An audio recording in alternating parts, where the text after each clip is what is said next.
You got the one microphone there, Lionel.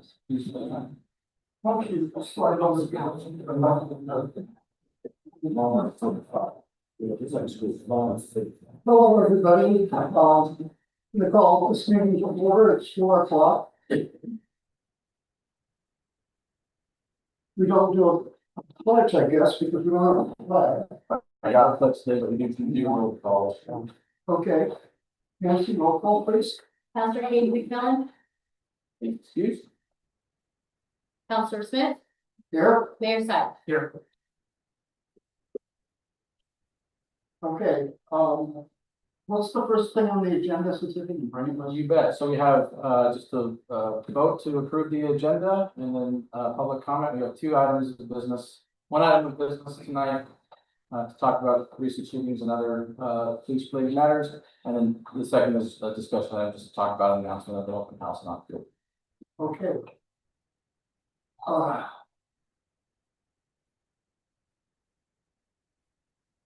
Yes, public comment is first, and I know there's, oh, yes. Oh, sorry. Do we need? Okay. Can I have a motion, Mr. Mayor? I motion to approve the agenda as a current state. I second. Roll call. Counselor Smith, Aye. Mayor Sykes. Aye. Okay, all in favor? Okay. Good. So now we go on to public comment. Yes, sir. Okay, That's ridiculous. do you have a sign up sheet? Yeah, sign up sheet. So a little bit different than normal sign up sheet is at the podium. Okay, And so if we can kind of organize ourselves, come on up and they'll write down their names when they're there at the podium. And then if you could provide your name and address for us there, make sure the microphone is turned on. And then because we're in sort of tight quarters and a little bit other spots, when you're all done, I'll come up, I'll grab the mic and I'll give them the staff microphone for the afternoon. okay, is there something that needs to be read about public comment? I know there's usually a statement. I'll bring you this so you can have it. Thank you. Something carries. No? Okay. Public comment section allows community members to share their opinions, raise concerns, provide information directly to the city council. Comments should address city-related issues and must not pertain to items scheduled for public hearing. We do not have a public hearing today, so on the same evening's agenda. If you wish to speak, please complete the sign-up sheet, including topic. To address, please begin by stating your name and address when called to the podium. Speakers are allowed 5 minutes unless otherwise directed. Comments criticizing city programs operations are permitted during this section. However, criticism of individual city employees is not allowed during public commentary. Concerns regarding city employees should be submitted in writing to the city human resources manager for review. Thank you for your cooperation. So who wants to go first? Go for it. Okay. Yep.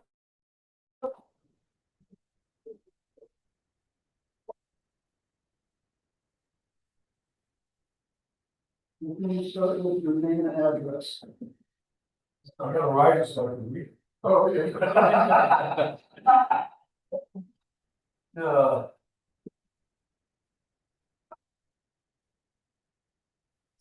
Glenn Bradley, 732 J Street, Beaver's Cove. Thank you. We're carrying on from our city council meeting the other night on the Pine shootings. Out of the city, put streetlights in, thank you very much. That's good response. Something happened in the city council meeting got me thinking. I would like to advocate chief of police Dole. Dole's got 14 officers. Where our city's laid out, we've got schools and freedom clubs. How do we cover the city? It doesn't pencil out. We got a gap somewhere that we have no coverage, no officers on duty. I think we got a problem, to be honest with you. And I think more presence is going to stop a lot of this. You know, that with the other tools, like I figure it out and I work all the time. Everybody else that don't work, they'll figure it out and never know what the tracks are. So that's my thing. Okay, thank you. Thank you.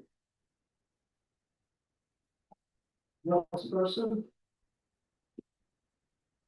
Valerie Bradley, 732 Bay Street. And I'm excited that we're having this meeting because I look at this as an opportunity for the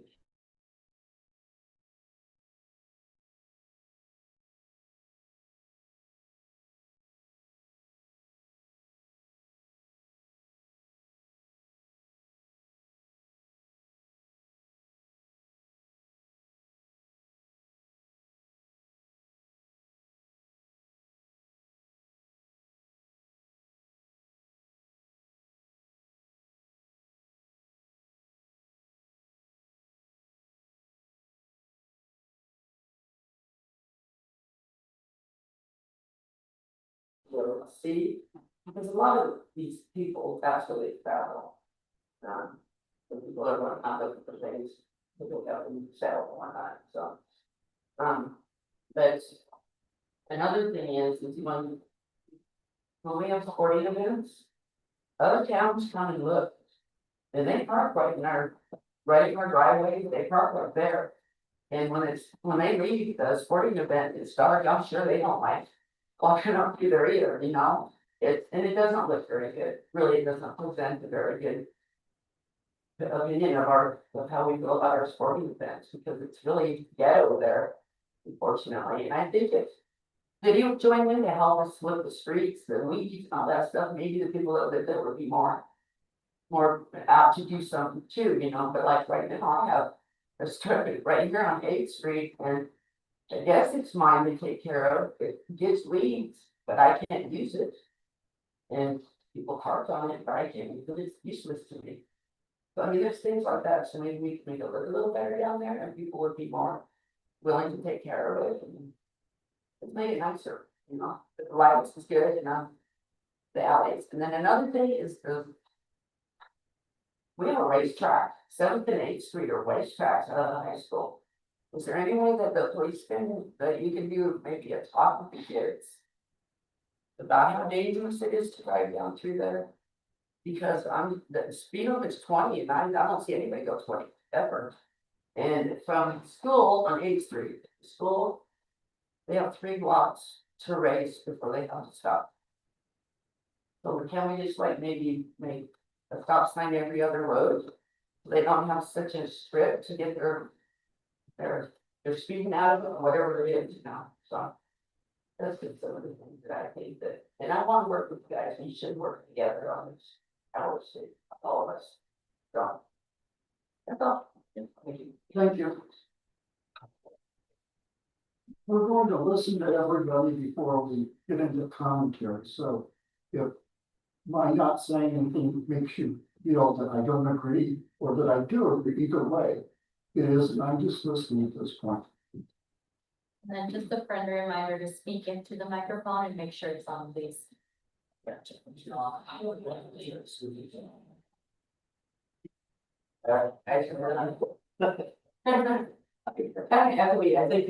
you're. Yeah, she was just enough slowly. Yeah. Did you hear me or not? I can. Yeah, well, I could without my, what I'm saying, sir. Yes, sir.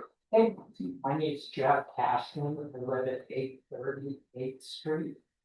And, as since the council, I put up 5 cameras, I put up probably 5 sets of solar lights around just my backyard, around the bushes. Cause I was one of them that got their garage shot up. And, what's he saying? Sorry. I agree with what Glenn said about cops. That we need more of them. Because since I put up my cameras and stuff, I had one officer right through the alleyway where the shots were off and stuff. And I got tons of people traffic on my in the alley, because I own both sides of the alley. And They're constantly driving through there, walking through there at all hours of the day and night. So, but they're not doing any mischief, so I haven't called the cops because they don't stop. If they stop, and I mean, I get pictures anyway, that they don't stop, but if they stop near my cars or anything like that, I will call police stuff. But, and I mean, I still keep loaded guns at my house. Because they're still there. I mean, they're constantly going through the town. So, that's all I can say. Sorry, did you write your name down? I've got it right. Okay. Thank you. Thanks, man.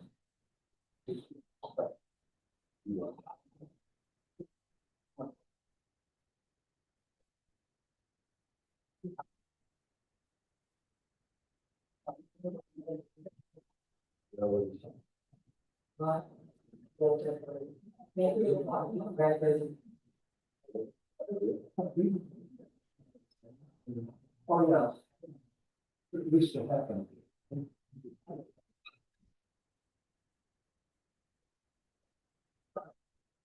Okay. Okay, come on up. My name is Angela Turner, I live at 1010 8th Street. I agree with Valerie that it is a speeding. Every morning at 6:30, 7 o'clock, kids speed by there, it's not just kids either, it's adults. That speed by there, my cameras catch them all after school, after sporting practices, so that needs to be taken care of. The light situation, I called for 4 months. And nobody called me back. Nobody called anything until I spoke with Scott at Public Works, like 3 days ago, and got an answer finally. So is there a protocol that when a light is out, what we do? Because I had to call Pacific Power, ask if it belonged to them or the city, because that's what I was told. I mean, I don't think that's my job to do. And both ends of our street lights are out. People drive by it all the time. Police drive by from the city. They've been out for years and nobody has done anything until right now. Which is great. I appreciate that, but it shouldn't take that long. And the shooting was not publicized anywhere. Nobody knew about it, half the people. I think those things, the crime needs to be brought to everyone's attention. Because, I mean, none of people at the other end of the street know what happened to protect themselves. If the streetlights were on, my cameras probably could have got a picture of the car. We saw what it was, so we shut our lights off when we were outside, but that's not. So I think this thing is safe, safer than we are now. It used to be great, but there's people walking up and down our street between 2 and 3 every morning. Last night they had flashlights, were looking in our car till I turned my alarm on. I mean, it's getting bad with some homeless people and the people just walking up and down. They go to garbage cans that are out on the street, which we have to put them out, the garbage people come early. So I just think we need to have some sort of safety protocol, neighborhood watch, something. That everybody knows the structure of what we're supposed to be doing, but things are improving, thank you, but we need to do more. Thank you. Just the next person, you can move towards the light while she's putting her thing. Name and address then?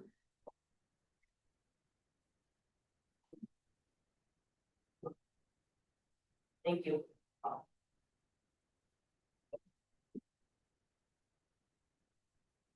I'll let you hear that in a second. Okay. I wasn't going to speak today, but I'm going Can to. you move the mic up a little bit, you're taller. There you go. I wasn't going to speak today, but I'm going to. Because I have an issue with the four-way stop. I live at 810 8th Street, right where the shooting happened. Twice, not once. Once at 4:30 in the morning, once at 9:15 in the evening. Who did it? Don't know. Don't want to know. But what I do see happen is I watch cars all the time. I sit on my front porch during the football practices, we're getting ready for the games and everything else. People not stopping at the stop sign. They just go right around the corner like it's nothing. Like nobody cares. Well, I went to the city council, and the mayor knows this, the chief knows about this. I made a comment that we should put in some flashing stop signs, just like they have in Huntington by the school district. And I was told by Scott from the city that that would cost $4,000. Excuse me, folks. My life's worth more than $4,000. Anybody's life is worth more than $4,000. But I'll tell you what, at 4:30 in the morning when those gunshots went off, it was so loud that it shook my house and it scared, excuse me, but it scared the holy hell out of me. I have guns, I'm not gonna lie about it. I have pulled a gun out front. I don't ever want to have to use it, but God's help me, I don't want to. But if I have to, I will. If my family comes first. So. Like these other folks have said, and I absolutely agree. I watch people race through to the school, toward the school all the time. I hear them racing through here at night. Time to get a stop on this stuff. I just want to see safety. I don't want to see anybody hurt. Thank you. Thank you. Thank you. Is there somebody else that would like to comment that wants to stand up and start walking towards the mic?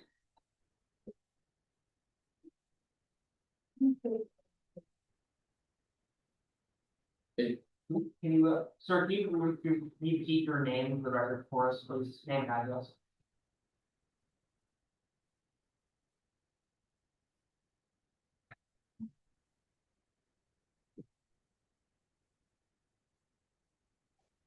Sir, can you repeat your name for the address for the record, real quick again? Oh, my God. Thanks, sir.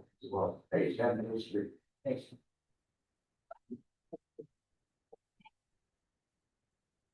I'm done, Bill. Hey, can you move the head down and not? Not everyone's as tall as mine. Yeah, this is a different place for us and Right now, I feel like Tina Turner. It's more to piggyback on what Mike said. I agree with about the speeding because I live across the street from an apartment complex. We got people that live over there across the street that's got little tykes that like to play in the yard and run around and stuff.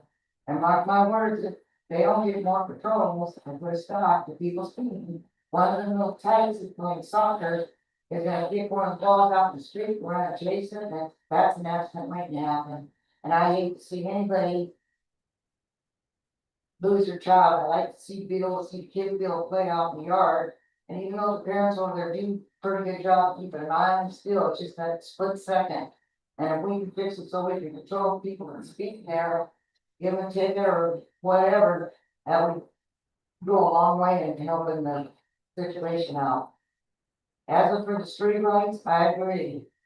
The 8th Street, they need to either put in brighter lights or fix some of the lights that are broken because I'll go out, I get up early in the morning, whatever it is, I'll go out and get in my car. Or I'm driving down 8th Street, it's dark all the way down. Mostly, because most of the lights being out. And what I would like to see is basically, I'd like to see more patrols on 8th Street. And another thing too about the 4-way stop. Well, there was a cop that sat there and sat there and sat there. Well, he sat there all right, he sat there right behind the neighbor's truck. So anybody that was going this way or going that way would slow down and use stop sign if you see a cop sitting there. Well, the cop was there for so long. So they need to be a little more out of sight so they can catch them. Okay, can you say your name again for the record? Bobby, what's your name? Announce your name again. Donnie Bell, 810 8th Street. Thank you. thank you.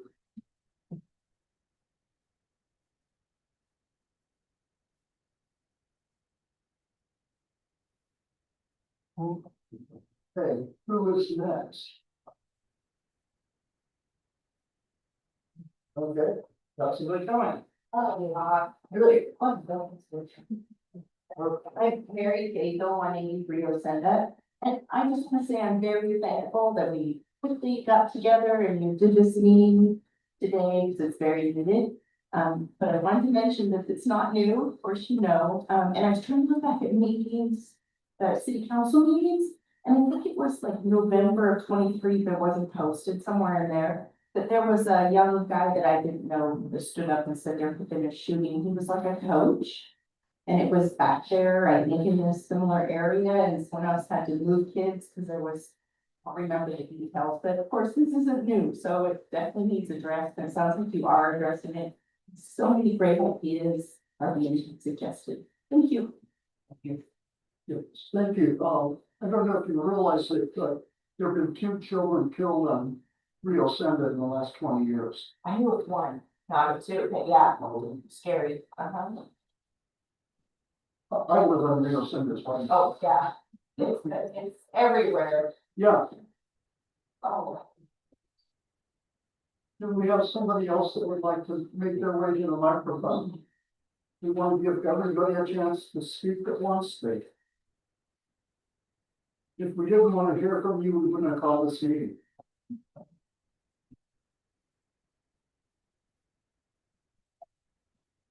Oh, here we got somebody coming up, good.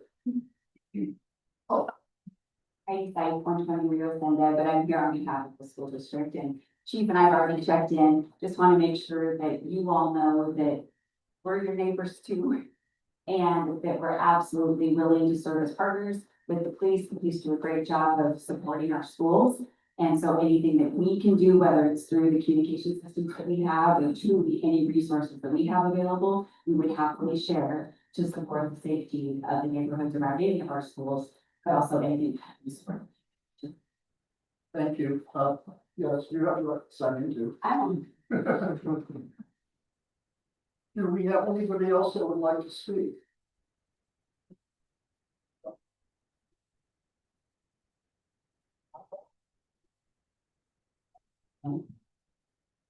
Okay, we'll move on then.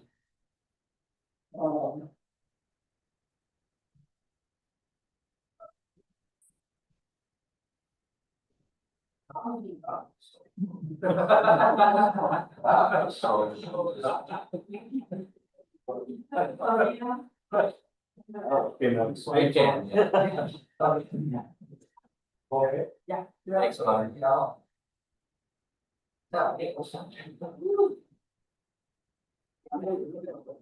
I don't.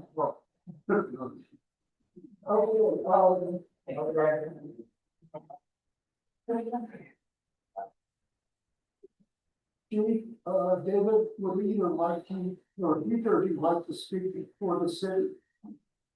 Yeah, I'll start and then we'll have Chief go from there. So just update from city council meeting last week to today on some of the efforts that we worked there on 7th and 8th Street, and then on some of the comments that you said here.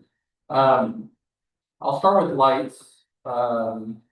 So all of the lights along 7th Street and 8th Street, they all belong to Pacific Power.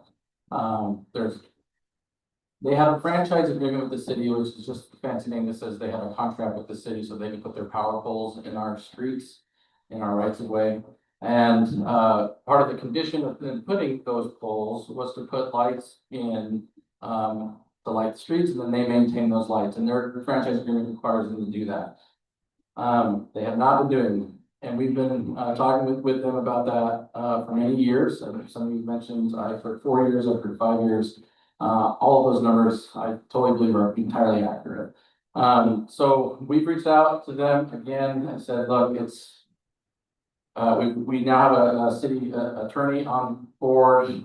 We've worked with her and worked with Pacific Power and that you need to get in compliance with your contract and get these things done. They expressed a strong desire to do that, but they just don't have it in their budget, and they haven't had it in their budget for a long time. We sympathize, but we say it's not a good enough excuse. And so what we've been able to do between now and then is we've We are paying for the new lights that are going in there right now. It's about 25,000.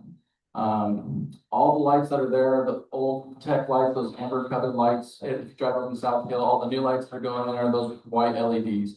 That's the new Public Works standard. It's not that new anymore. It's been that way for about 4 years. And so we're replacing all of those lights, either being retrofitted or completely replaced with those new lights on those poles.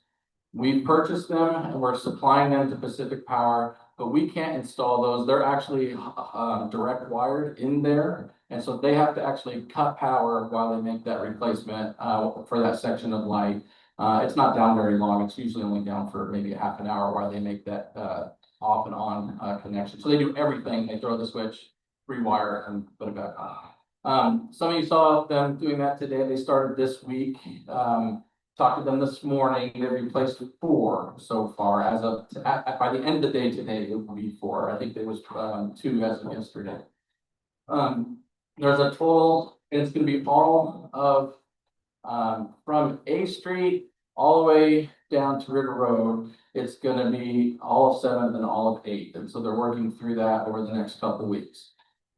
They anticipate having it completed by the end of the month, but they're only able to do about 4 or 5 a week. And we said, that's fine. We just want to know that there's a timeline we haven't moved for it. So that's what they've committed to, and that's what we're seeing in place now. You said that timeline one more time.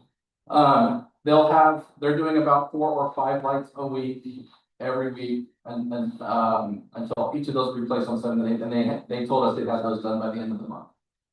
But that's the thing that's kind of scary. I don't know what that is. It's about 2.5 miles, maybe 2 miles of roadway, and there's only about 20. I think they said there's 26 total lights, so about 13 on each street. That's not nearly enough lights. So those were all put in according to the city's Public Works standard at that time, which was a very long time ago. It doesn't meet the standard of how many of those need to be now. And so Val, you kind of mentioned maybe solar lights or other things. So we're looking at potential options. There's no other power poles available on that street. So pretty much almost every pole has a light, not everyone, but almost everyone has one. And so we're trying to figure out some other alternatives, what we might be able to do to get that closer to a Public Works standard during this interim period until we're able to make more permanent, I guess, changes and updates to 7 and 8 streets. So the lights will help. It'll go a long way. In the meantime, we're working on the back end of see if we can get Pacific Power to reimburse us for that, but that's our problem, not really yours. Yours is more about let's get the lights turned on, and so we're trying to do that. Outside of that, I'll kind of turn over to Chief on some of the other issues there, and I'll come back to on some of the other things we're working on. Before you do that, what is the procedure if they see a light that's out? Are they supposed to call City Hall or is it supposed to call Scott down at Public Works? Yeah, they just need to call City Hall, 922-3226, just get the regular number. Whoever, you can go through whoever you want on the tree there. We document that, we send that to the Public Works Department, and then we coordinate with the street lead, or the superintendent, so that's gonna be either Lupe or Leon, and they're going to get that onto the list. So when we go, if it's one of our lights, we usually can get those changed relatively quickly, within about 45 days or so. Sometimes we have a couple lights on the shelf, but right now there's so many different types of lights out there. We don't know if we necessarily have all of them, but we can get them ordered and we can get them installed. Did you say 45 days or 425? 45. It takes us, depending on how long it takes to order. So if we don't have it in stock and we have to order it, it can take up to 4 to 6 weeks to get here, and then we can get it. But if we order it, we know when they're coming, we can get it scheduled. So about 45 days if it's ours. If it's not ours, then we have to work with either Pacific Power or Umatilla Electric. Umatilla Electric has very, very few lights. It's like 99% Pacific Power. It's not ours. So we're coordinating with them is a whole different game. So we have Chief provided, and we've sent over to Pacific Power about a year ago, a little more than now, a list of every light that was out in the city. And with ones that we identify specifically as Pacific Power, and we requested, please get these into your budget to get to your next fiscal year's budget. So we have got the budget authority first, get that done, and then you can move forward. And they just haven't done that. And so we need to do a better job at managing that franchise contract. And so that's what we've been working on here, not in the last couple of weeks, but with their main lead maintenance worker now, on making sure that we can get that done. So, Do you have a question for you? Yeah. So the city is now using taxpayer funds to pay for lights that promised to be done for 5 Cedar Power. What recourse or repercussions does Cedar Power have for us providing those lights and one to maintain to their contract? yeah, so there's not, we can, we can cooperate with them on getting them the lights, we can purchase and they can use those, excuse me. They're actually installing lights to our specification, and so typically they're coming to us and asking which lights do you want, we tell them what they get and they buy. So in this case, we're actually buying it, providing it. The franchise agreement has, I can give you 2 seconds, I'll tell you exactly what it is. They,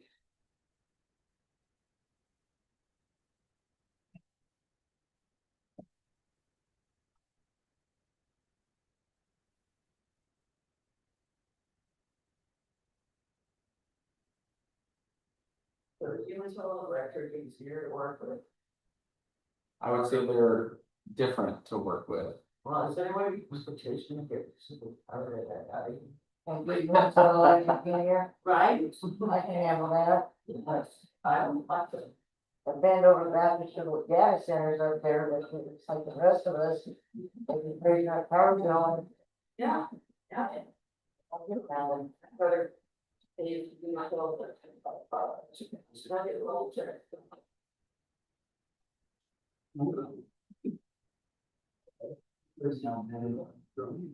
Okay, let's get the discussion down a little bit. We're going to another session where we're gonna talk. Please. So for the Pacific Power franchise.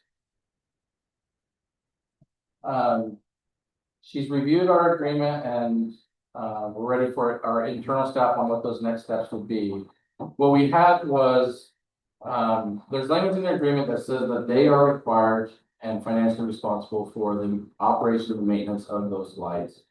What we don't have in that franchise agreement is very strong teeth for non-compliance with the franchise. Now, there's other than sort of the, I don't know what to call it, other than kind of the nuclear option, which is we revoke your franchise, you can't have anything there. That language is there, there's non-compliance, but that doesn't do really any good for anybody. They serve way too many customers in the area. So, but right now they're working with us on that. As far as the repurchase go, our attorney is pretty firm on. We provided a general estimate of $20,000, $20,000 to $25,000 to take care of the lights in the immediate neighborhood, and we should be able to recoup those costs. We just don't know the timeline when we'll be able to recoup those costs. The chief next.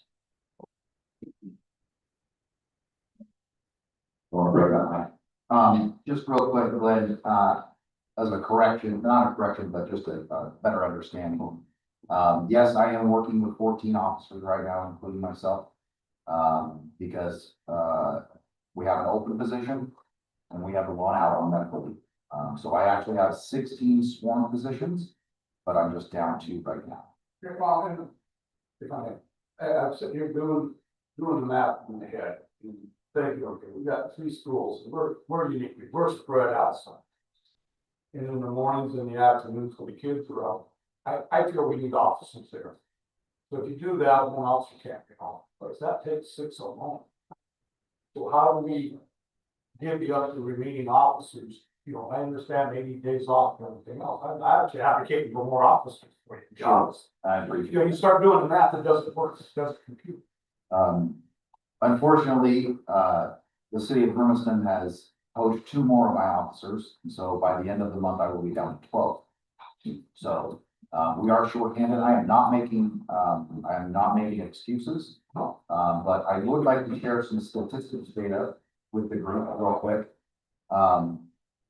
Just for record, in 2023, there were a total of 392 moving citations issued in the city of Umatilla. In 2024, there were a total of 1,702 written within the city, And so far this year in 2025, we have 1,228, okay? Pertaining to speed, this year alone, 409. Stop signs, 97. The total last year for speed was 506. And, stop signs were 137 citations. So we are aware of the problem. We are short-staffed. We are doing our best to keep the city's, streets safe. And still be able to respond to calls for service. Chief, what would it look like to expand our police force by another 5 officers? I know we're cramped for space as it is right now, but we're putting them in the development center, we're finding a different resource for them, spending them differently, or whatever it takes to, until we get potentially the new building built. I think that's how the line goes. What does it look like for us to add 5 more FTE, and how could that impact your flexibility and scheduling, and how would that be impacted? 5 more FTEs would give us a significant, uptick in patrols, significant. Now, one thing that we have to take into consideration, Mr. Mayor, is when you do add an FTE, it's a certain dollar amount. But on top of that, there are, pieces of equipment that come along with that can become very, very expensive. 5 FTEs and 5 new vehicles, it would cost the city a considerable amount of money. What's the process for this? You need one ballpark range, plus or minus, maybe. Yeah, so, patrol officer, fully benefited, full-time position, runs the city about 140,000 a year for the person. And then their year 1 expense is very expensive, so if they have to go to the academy, that's about a $65,000 bill, for the academy. And then their vehicle, ballpark about 50,000 for the vehicle, plus outfitting, which is about another maybe 10,000, so maybe 60,000 total. So year 1 expense of a brand new employee is gonna run you about $250,000 year 1, and then each year thereafter is about that 140.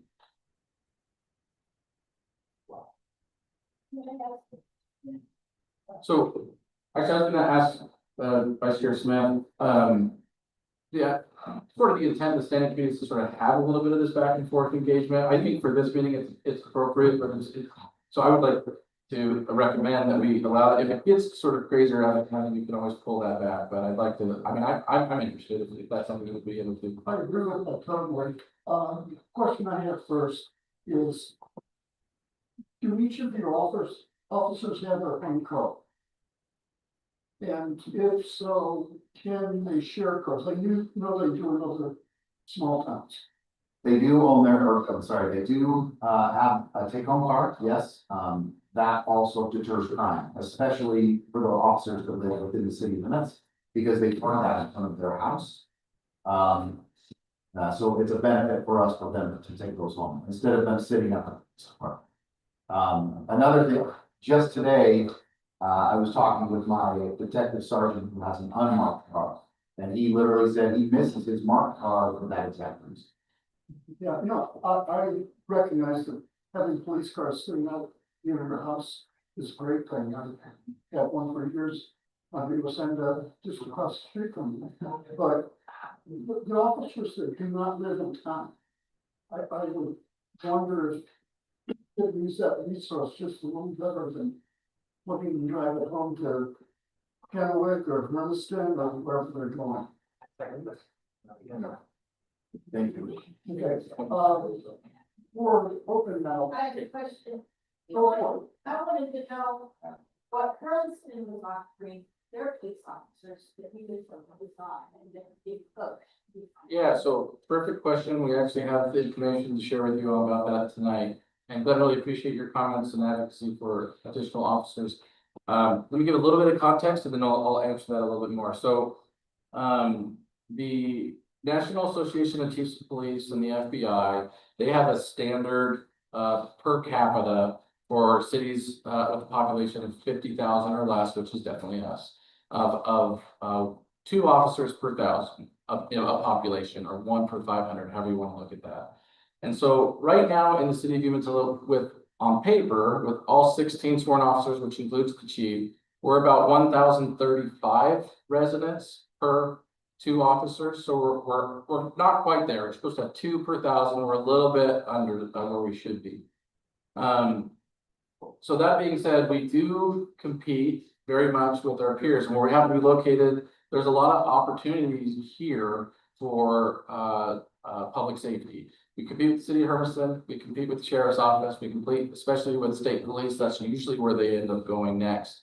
But so each year or every 3 years, they belong to an association, a local union, and part of that process and analysis is to do market study, market rate, and we negotiate bargain with them on that. It's tough because Hermiston, though they're right next door, they're about 3 times our size, maybe 2.5 times our size now. And then of course, Boardman next door, Morrow County, and the sheriff's office is here too. So we're kind of right in the middle of all of them, but Hermiston definitely pays more, and I'll let you answer that. Yeah, so Hermiston does pay a little bit more, so the officers leaving will get an increase in their salaries. On top of that, Hermiston being a bigger department, they offer different opportunities. We don't have any kind of specialty units except our detective division. They have a couple of different other ones. So it might be that officer is looking for a different opportunity that Hermiston is offering. And that pay increase that they will get by going to Hermiston, it also draws them as well. So. Do they sign contracts when they come in and like their 2-year or 2-year contract? No, law enforcement, we are not under any kind of a contract. We can come and go as we please. There are some rules. If I hire an untrained officer and I send them to the academy, there is a state law that mandates that they stay with my agency for at least 3 years. And not go to another agency. But if they do go to that other agency within that 3-year window, then I can just, the only recourse is for me to send that agency a bill for their training.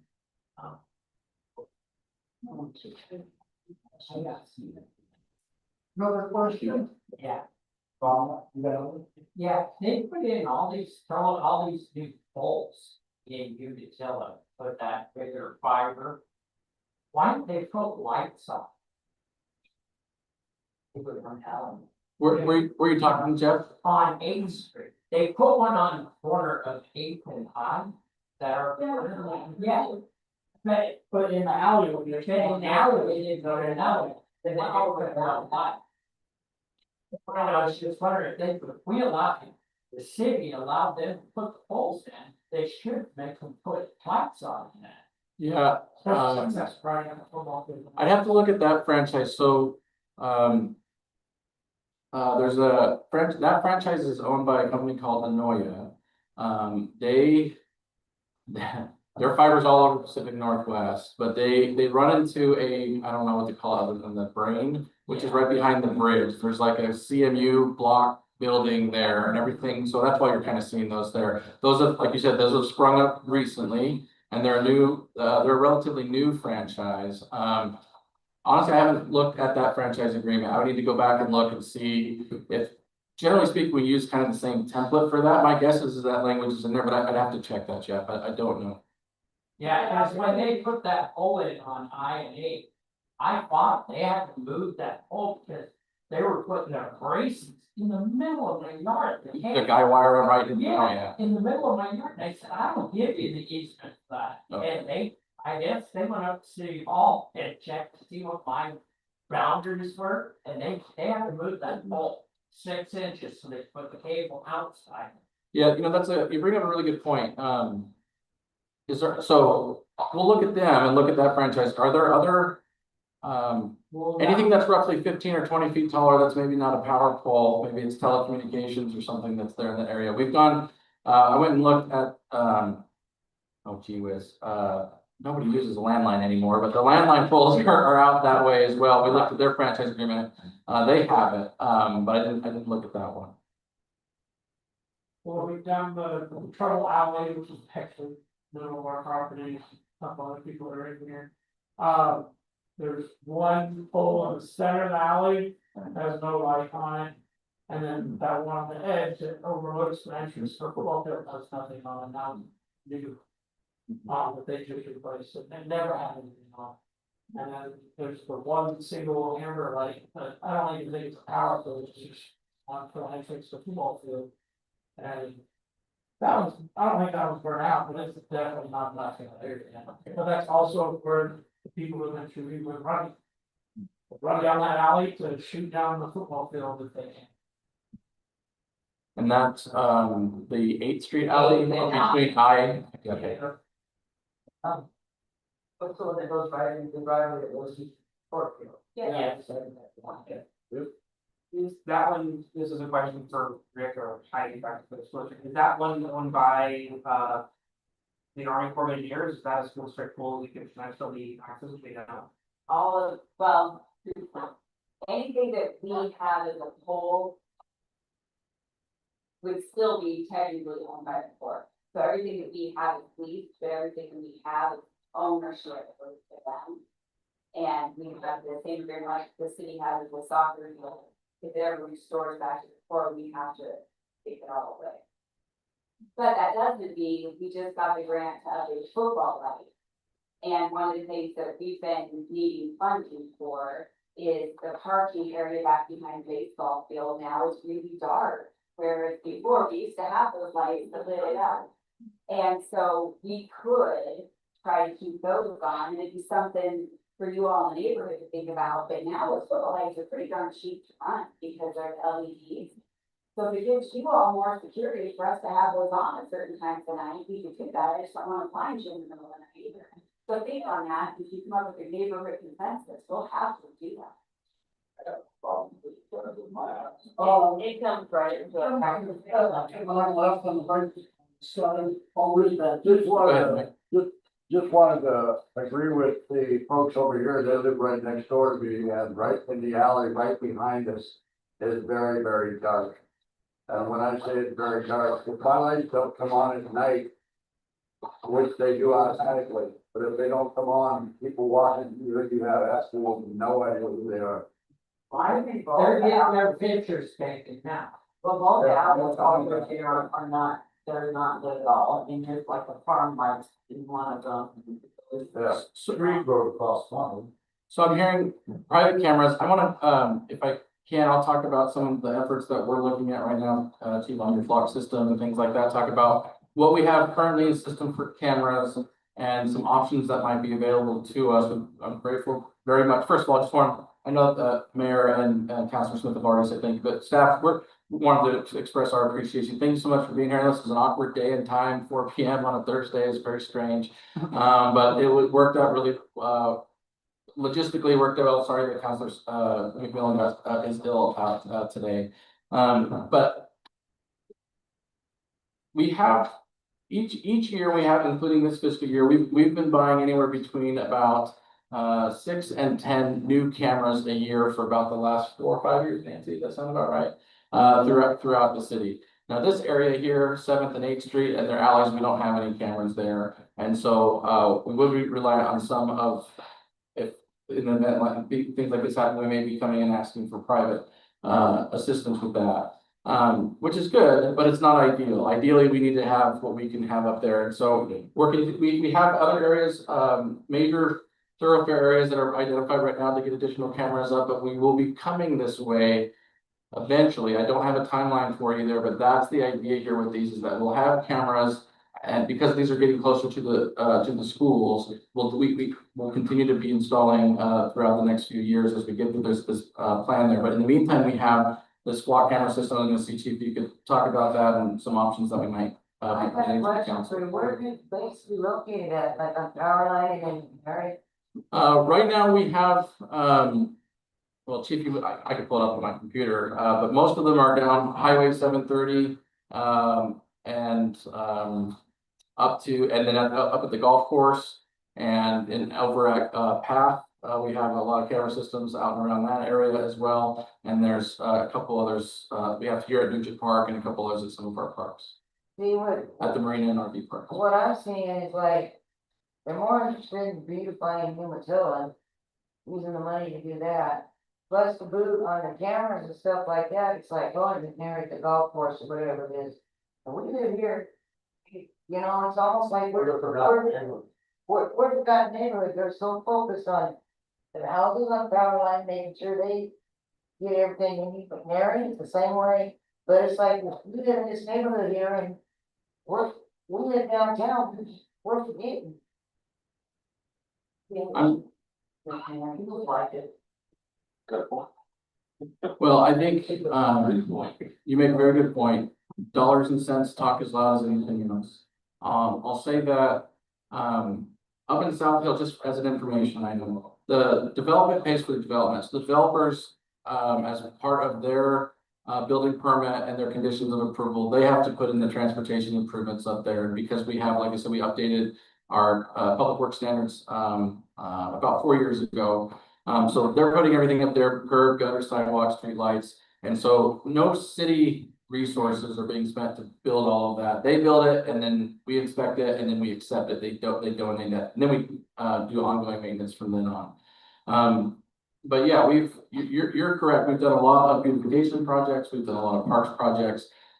We haven't done, very many, transportation improvements, although now we're doing the one up here on South Hill. And we did a small intersection, improvement there at the entrance of McNary, but we haven't done very many transportation improvements. The, security system, these cameras are integrated throughout the city. Each unit, we just bought these things, aren't they they're about $20,000 per camera. And so we've been putting about a earmark of about, like I said, we're doing about 6 or so a year. So we have about 150,000 in the budget. We've been doing that every year for the last, about 4 years now. And so, we're chipping away at it, but, we're definitely hearing more resources and are needed and a priority for this here. Dave, go to the court sheet, something jumped in about block. Dave, is there any opportunity, I know we talked briefly about this last time, I've heard it from a couple of neighbors as well. Can we potentially create a fund? Thank you, Nancy. Could we potentially create a fund where there's some other grants for, neighbors like. Your name escapes me, it's Cash, is that correct? Cash. Like, very much, they do so much for, buying cameras and doing that yourself, and they can just take care of that. Could we potentially look at doing some other grant to encourage neighbors to buy, either lights that turn on at night, or can we match the exterior of the building, and then, some sort of process to, engage neighbors to use, lights, and potentially help fund those resources, so we're not didn't know themselves. The very short answer is yes, we can definitely create a grant program on that. Like, I have to talk about cameras real quick and we'll come right back to you.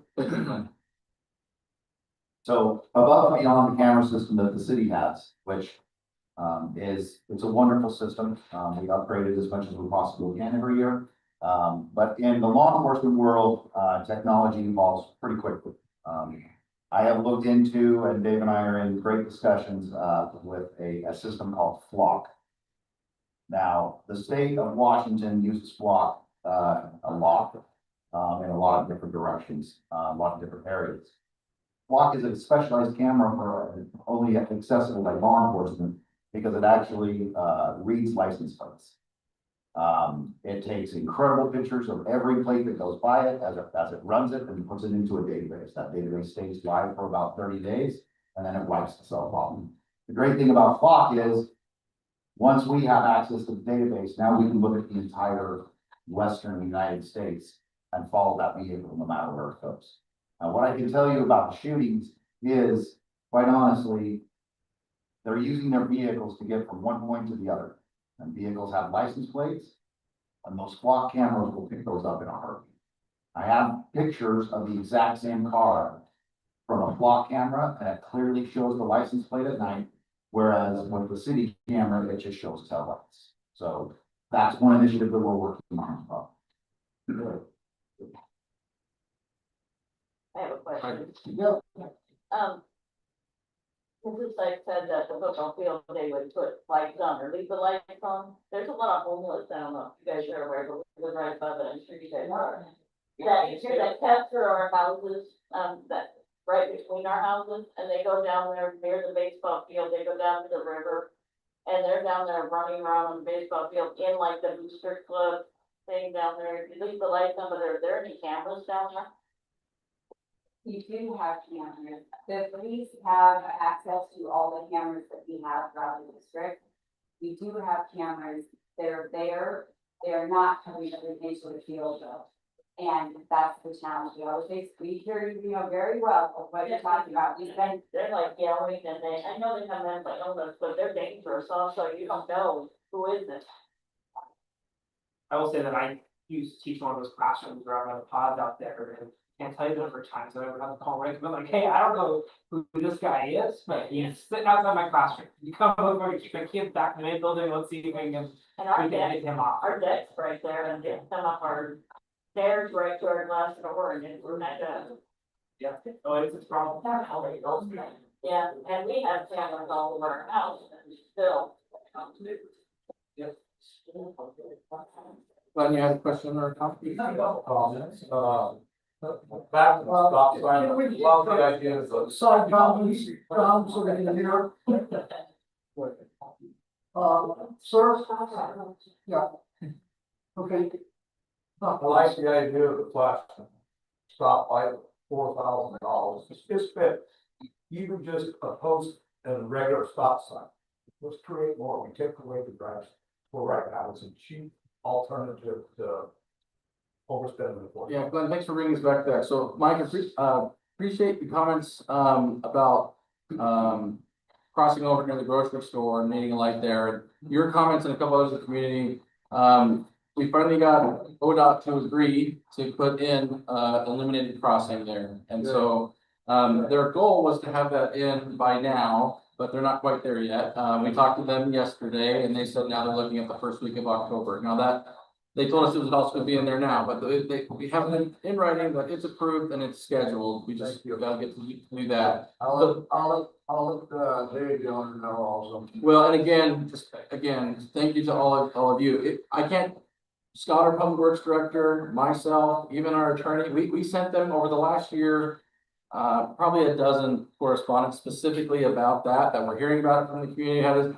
And then many of you started picking up the phone and calling them, and my comments, Scott's comments, I'm not sure if you've called, it wasn't until the community started bothering them when they said, okay, we'll do this. So if you're driving out towards Boardman, you'll see them, they just started, they put one in Boardman, they put one in Oregon, they're working this way, so they'll be here within the next month is what they're telling us on that. Thank you. Now, the four-way stop, that $4,000 is a correct number, which just baffles my mind.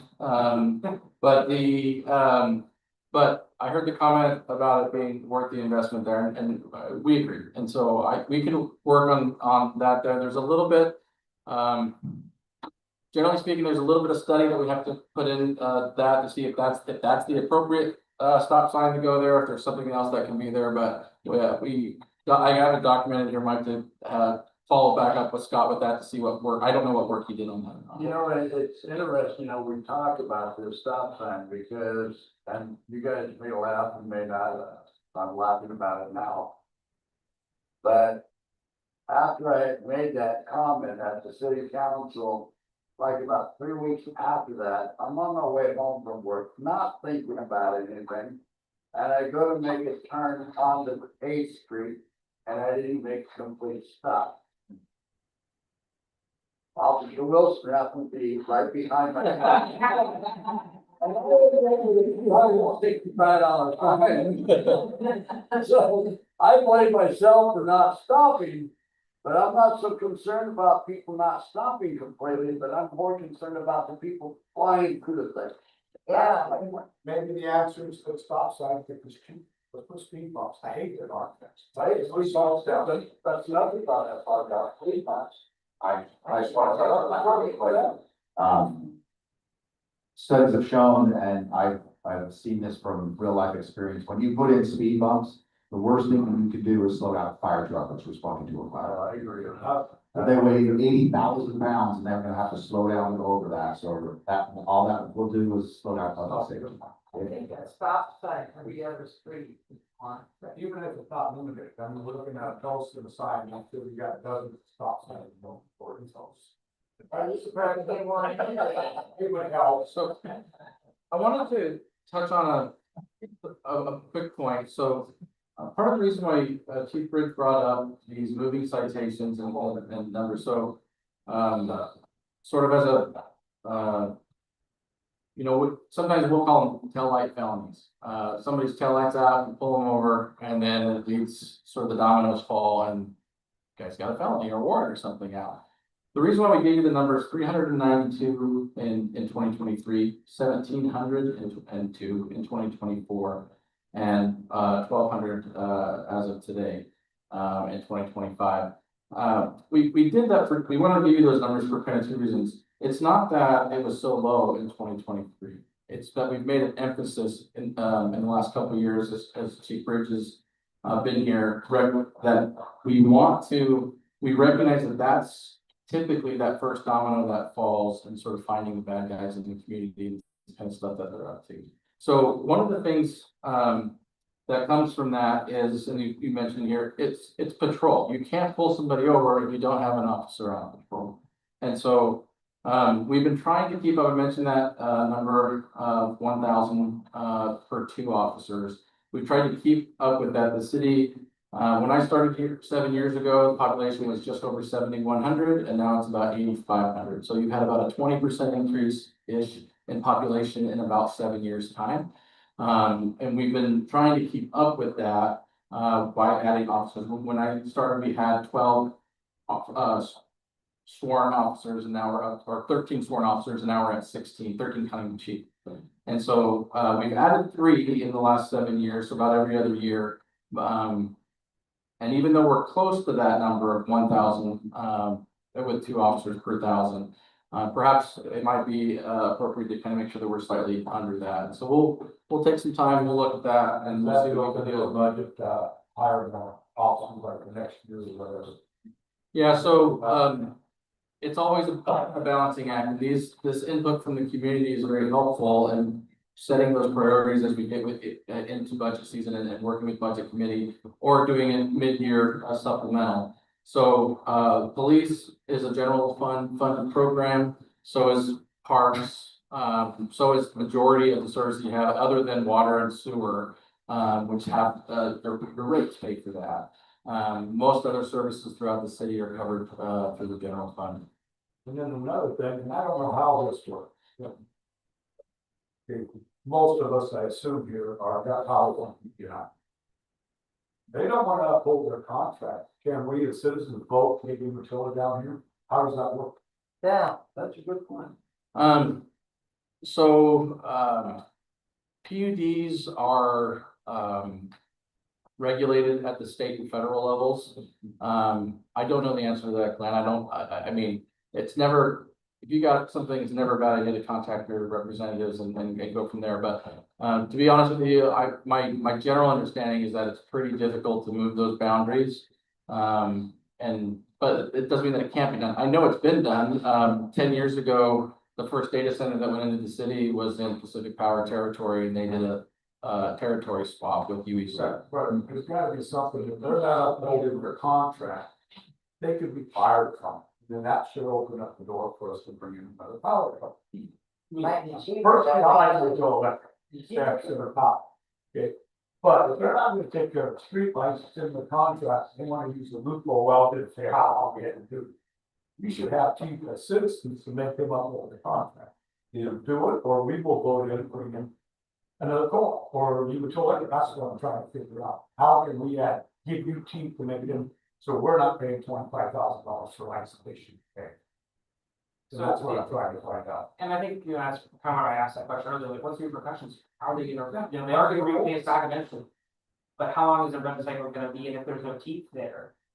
If we say, hey, there's our full year contract, we void it or whatever, or how that process works.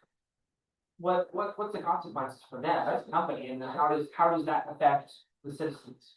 Last couple of years, my power bill's doubled, but I have no more people in my house now, with me, and my wife, and I've doubled it last 2 years. Let's go to Pacific Power. Actually, you should tell, actually, it's on that too. And I understand. I'm not trying to figure out, I'm able to take care of the contract. Give us. Okay, So let's get back to one person talking at a time, please. So franchise agreements are kind of a bit of a double-edged sword. In the city of Umatilla, they actually contribute, they're a pretty substantial portion of our general fund budget. If you look at your bill closely, you'll see a little, it'll say city or Umatilla fee on there, and it'll say 3.5%. So the city receives 3.5% of their gross sales inside the city. We call it a franchise fee. So that's the cost that's associated, that's their cost that they pay for the convenience or privilege of locating their infrastructure in our rights of way. So the city has a lot of assets. Streets are probably our biggest asset that we own, even more than our buildings, because they generate revenue that comes into the city through these franchise agreements. It's how the lifeblood of the city moves around. And so if we were to do something so their franchise says that we have to give them a 1-year notice if we're going to cancel their franchise agreement, and then they have, I'd have to pull it up, it's either 3 years or 5 years to remove their infrastructure from our rights of way. With that, it's an option, it's kind of a nuclear option, but it is an option that's there, but the alternative, I wouldn't really suggest that's an avenue we go down if we don't have an alternative that works out there. And again, I don't think that we could have UEC or Ernst and Power or anyone else come on in here, because those territories are defined at the state and federal level. Like, this is their territory, nobody else can come in. By the same time, by using that same phrase, that forces them to not uphold their agreement. Yeah, That's where we're at. right, so what we need to do, so we can amend our franchise agreements at any time with a 180-day notice.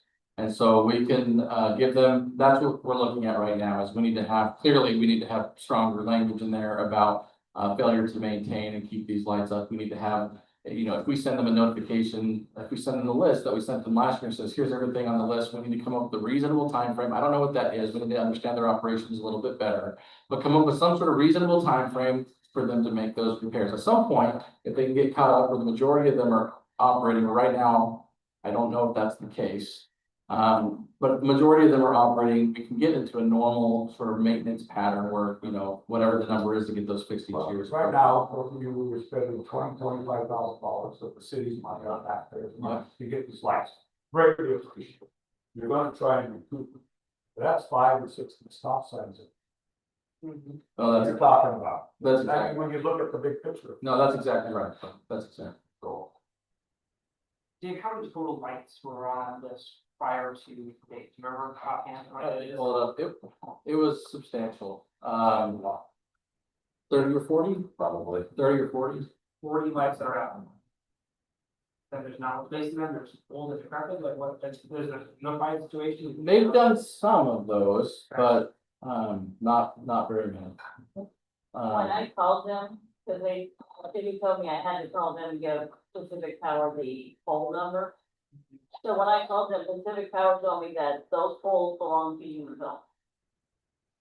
And so when I called Univille and told them that, then nobody answered me for like 4 months until I spoke with Scott finally last. Okay, so, I mean, it is true, the majority of the power, the light poles in the city are owned by Pacific Power. This is anecdotal, but it's probably 70-30, 70% Pacific Power, 30% city. But we have our master list, and they all have a tag, and we reference it with the numbers, and so I apologize that you got a runaround on that. But again, most of them are Pacific Power poles. Dave, can we potentially make a survey kind of easier for the neighborhood to say, hey, this is pool number 15. That's probably going to happen. And then if you post it to a form that's on there, say this is kind of a constant thing. We have 4 or 5 people that post a pool 15. A lot of people talk about pool 15 and try to pick up first. Yeah, Possible. yeah, I mean, we certainly, we always, any additional eyes that we can get from the community is definitely welcome. There's kind of 2 things that we can do. One, our patrol, we've asked Chief, our middle of the night, patrol officers, if they see a pull out and they're not on code, we've asked them to stop, take a look at the number, get it documented and do that. So that's how we created that list initially, and we're trying to, update that now each year. The other way is Nancy is showing me, so there's a form online on Public Works, for, if you see something in Public Works that, is in disrepair, you can, fill out this form, you can click the box that says street light, and if you happen to know the number, you can put that number down. If you know the street light at the intersection, the nearest intersection, you can add that to that list, and put something on that too. Awesome, thank you. I have one quick question. I'm just curious because. And I think everybody here would be in agreement on this. Since Amazon is coming up and Amazon is building continuously everywhere. Amazon uses a whole lot more power than we do by a long shot. And it seems like our electric bill is going up because of it. Now, maybe I'm wrong to think the way I am, but is Amazon giving the city some type of funding or something to go and cover all this? I'm just curious. So we don't set power rates, those are set by the utilities. The way that we recover cost is again on that franchise fee. So, whatever amount of energy that Amazon is using, let's just use these numbers. So if they're using $100 a month worth of bill, obviously it's more than that. $3.50 of that is ours. Now, one of the things that we're looking at here, so franchise fees in Oregon are regulated. They can be anywhere from 2% to 7%. Ours is only 3.5%, which is low. And so the problem is though, is that they have to apply that franchise. So if we create a new franchise fee, it has to be applied uniformly to all customers. And so if we charge a 7% fee to Pacific Power, Amazon's gonna pay that, although they actually, all the Amazons except the new ones on South Hill are in UEC. The ones on South Hill is Pacific Power. But UEC and Pacific Power, with all of their customers, pay that 7% fee, not just Amazon. Okay, I'm just curious. But the cities receive significant amounts of funding in enterprise zone community service, correct? Yeah, so they make payments through the enterprise zone. For payments in lieu of taxes each year during their abatement period. And then they have, in addition to those payments, they make community service fee payments as well. Yeah. Okay, thank you. So, but some of the money that you guys get from them are part of it. Can't you use part of it to make our city safer or street stuff? Yeah, so enterprise zone funds are fully discretionary funds. They can go to roads, they can go to streetlights, they can go to water and sewer. They can go to really any city provided service. You got both Pacific and Umatilla. Who pays the higher franchise? Who pays, what's that? What percentage? Is Umatilla paying more of a franchise fee to the city or to the power? UEC is paying much more, because they're selling much more. No, I understand. I should go percentage wise. They both pay the same. They're both 3.5%. Can we increase one but not the other, but they, as both either? No, we can increase, each of those franchises live independently, so we can increase UECs, but not increase Pacific Powers. We can do that. So now they're getting one in here, customer UEC, so why don't we increase theirs to 7%? But it's here as low as possible. Or because somewhere We can do that. citizens would be on Umatilla, it wouldn't be fair to them to have them vote so. That's the point. So, not just Amazon, they gotta be bought. Now, some of the people we work, 3% more increase on each lot. And, unfortunately, most everybody here lives in our neighborhood, which is one of the older neighborhoods. We got 75. Does anyone in here have Umatilla electric? Give me one electric? No, we're all, we don't have choice. Yeah, where about you, I live on Cherry Street. Okay, Right behind the corporate entry. so they, So that's really not in Umatilla. so that's the. So they're a donut hole, yeah, the city all around them. So it wouldn't impact you, you'd be in the safe zone, and everyone else. When our street, so Mary and I live on Rio Center Street, when we were complaining about the power lines that were put below our house. UEC told us that they don't have any customers in the city of Umatilla, which is one of our complaints for why those power lines, why were we impacted by power that's not funding anyone in our city? And so UEC isn't funding any homes in the city proper of Umatilla. It's only outlying areas because that's who they're allowed to provide power to. So your idea would impact any taxpayers. Yeah, it was going after, It was going out toward. if they're not city taxpayers, that's city taxpayers. And it wouldn't hurt the franchise, so they're not. Dave, is there something we can put on, agenda for discussion? Franchise fee rates to review? And I'd also like to add to that discussion on adding FTEs to the police department. Oh, yeah, absolutely. So is that a further one for the CBO committee to pass that as a recommendation from this and go to the council? I would need a vote from the standing committee, I mean, happy to do it, but it'd be better if you can let it vote. Yes, Can I have a motion? I got a long list here, so I'm gonna grab that thought for 2 minutes. Okay. So, When you say, if we was switch, say, from civic power, they need to, they have X amount of days to get their infrastructure, I'm talking, they would pull holes, the wire, the manware. Their contract says that they're required to do, and it's similar to like, like sort of our lease agreements that we have, had some time. If we was to go to utility, they would have to actually technically purchase that stuff from Pacific Power, if to use existing. So Umatilla Electric is not allowed to provide power in Pacific Power's territory. It's federally regulated. So we as citizens don't have a choice. So, You do, it's just not, it's not at this level, it's at the state and federal level, And so. I'm not blaming the city, I'm just trying to figure out a way to get our 25,000 and make them do what they're supposed to do. And the only way you do that is you gotta have some teeth. If we as citizens do a position, a petition, say, hey, do it, or we want you to elect, would that work? Would that give you some teeth to get our money back and have them maintained on a regular basis? Because this don't exist if we, hopefully, if we had all the streetlights. I mean, I would say it would definitely be influential at the state and federal levels, but I can't speak for what sort of action they might take. yeah, federally, they might see nothing, they might make a change tomorrow, but the best way to do that honestly is to reach out to representatives and they have emails and phone calls you can get to reach out to. I would say, yeah, reach out to Greg Smith first and see what he said, and he said it's federal, they keep going up the ladder, but. I mean, similar to what's happening in the area with certain community members is they're making conversation for situation incidents or bringing communities together. And if we can come as a group and say, hey, you know, this, you're speaking as citizens of 8th Street. And we're coming to Representative Smith and saying, hey, this is an impact that's happened us here on our small community here, and we can make an impact. One voice, the one can only go so far, but a large impact group can really have a lot more voice on polls. So if you guys want to get together as an individual group and work on that, Representative. And like I said, most of our houses are 50, 75 years old, we're one older part of the house. And to be honest, for you all, probably born, they were built. Oh yeah. We never got our city sidewalks, we never got nothing, okay? We've been neglected, but there's a tax money paid to the city and the county since the day my house got built. Everybody else in the, but we've got neglect, we've got forgotten.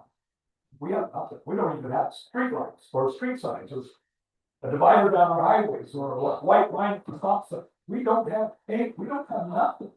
We have been forgotten for 75 years. I was also here, there's no paper. You know, we got the white line stop here. I'm not playing on anybody here. But over the last 75 years, our taxes that's gone to city utility is a lot more than even the brand new house been under for 10, just by simple years. And yet we have been neglected by the city, and I'm not blaming anybody here. This happened, wait for it. We want our stuff. Basically, we want to motion so we can get something done at city council. So that what happened here goes somewhere. So I'm gonna turn it over to Mayor Side to get that going. I do want to say that I live on 6th Street, and I can tell you right now, with all this conversation, the things you're saying about the almost roads come up and down. Can't tell you the number of times that when my motion light turns on, or I get a notification on my camera and I kind of go, okay. There's some aircraft going down the road, I'm gonna mind my own business, but it is still something I worry about, and I appreciate you guys all coming this evening, and can't keep my voice all the time, and really appreciate everything that was heard. I have a motion. Yes. I motion that this committee gives a recommendation for increase of FTE for police. And look at the change for budget to increase funding. Create a grant and application process. To increase lights and potentially cameras for individual citizens. And then also a motion to look into amending the current agreements with Pacific Power and UEC for franchise agreements. And that's a motion. I second it. Okay. Roll call. Counselor Smith, Aye. Mayor Site. Aye. With that, I think we're adjourned. Oh, yeah, okay, hold on. I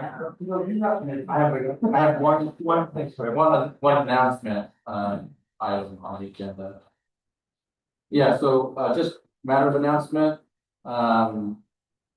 public, open house on Wednesday, October 8th, 2025, from 6:30 PM to 8 PM, for if you have any questions on, police station bond measure. So, come there, we at the police station building.